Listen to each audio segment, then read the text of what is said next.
Alright, let's take a look at these various hand tools provided to me by Mr. Pen Tools. Although I received these for free to review, I'll give my honest review and include all the pros as well as the cons that I find for each of these tools. Let's start it off with the adjustable wrenches. These wrenches are definitely functional, however there is some play in the jaws, but for most regular home projects they will do okay. Also, I'm not a fan of their finish. They don't have that shiny chrome finish that you would find on more expensive tools. But they are made with decent steel and they are good for regular home use. The locking pliers are actually not too bad.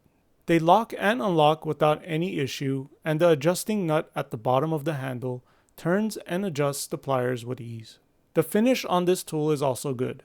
For the price, I would recommend this tool for the average user. The ratcheting socket wrench is of a decent size and takes 1/2 inch sockets.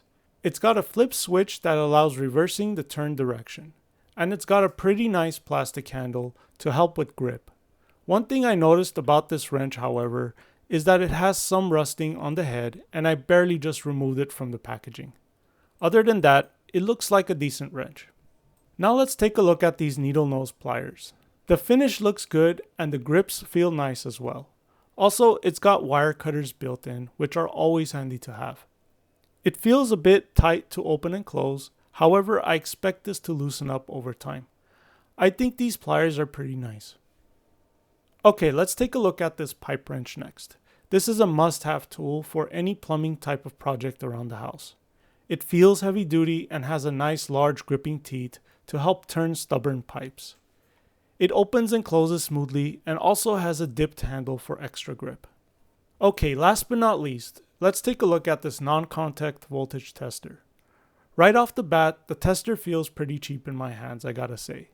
And I did not like the way you have to open it to load the batteries.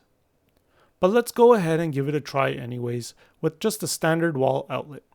Now I have to say that this tool does work, but it is not nearly as sensitive as other voltage testers I've used in the past. Now when it comes to this kind of a tool, it really is life-threatening if it does not work well. I recommend staying away from this one and getting a higher quality non-contact voltage tester instead. Well, that's it for now. Thanks for watching, and I hope you enjoyed my unboxing video and found it informative.